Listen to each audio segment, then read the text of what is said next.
ஸ்வாதி சிங். இப்போ நாம அசோலா வளர்ப்பை பத்தி பேச போறோம். இதான் இந்த மாதிரி ஒரு பாக்ஸ் போட்டதா ஒரு டப்பா எடுத்துக்கோங்க.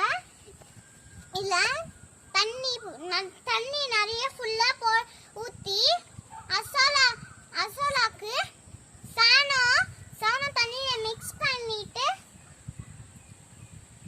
அப்புறம் சூப்பர் பாஸ் போட்டுக்கிட்டு அதை நல்லா மிக்ஸ் பண்ணிட்டு ஒரு 5 நாள் விட்டுட்டு அப்புறம் அசோலா வாங்கி போட்டுட்டோன்னே அது இதுல வளர்ந்துச்சுன்னா அதோ இங்க வாங்க காட்டுறேன்.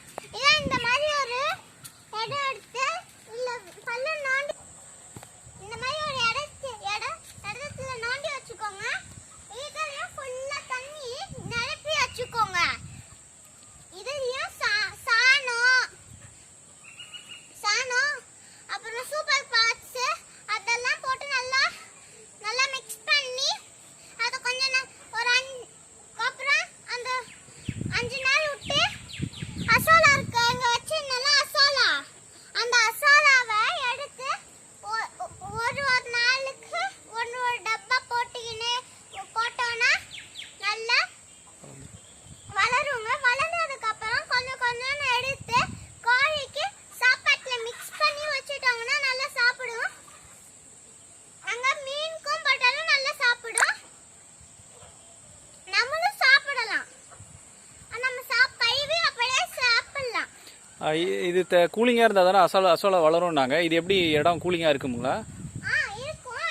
இங்க ஃபுல்லா மரம் வச்சிருக்கோம்ல. ஆமா. மரம் வச்சிருக்கிறதுனால நல்லா கூலிங்கா இருக்கும். இடம் கூலிங்கா இருக்கிறதால உங்களுக்கு 12 மாசமும் இதுல அசோலா வருதா? நல்லா பெருசா வளரும் 5 நாள்ல. டெய்லி எடுக்க உங்களுக்கு ரொட்டீனா வளருதா? நல்லா வளருங்க. ஓகே. இதுல இப்ப சுத்தமா காலி ஆயிடுச்சுன்னா என்ன பண்ணுவீங்க?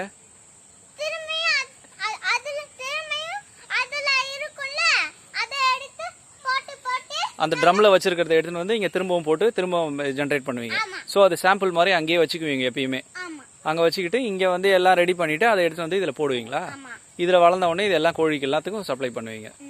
ஓகே. இதுக்கு தண்ணி ரெகுலராக பாசுவீங்களா இல்லை அதே தண்ணி அப்படியே இருக்குமா? ஆமாம்.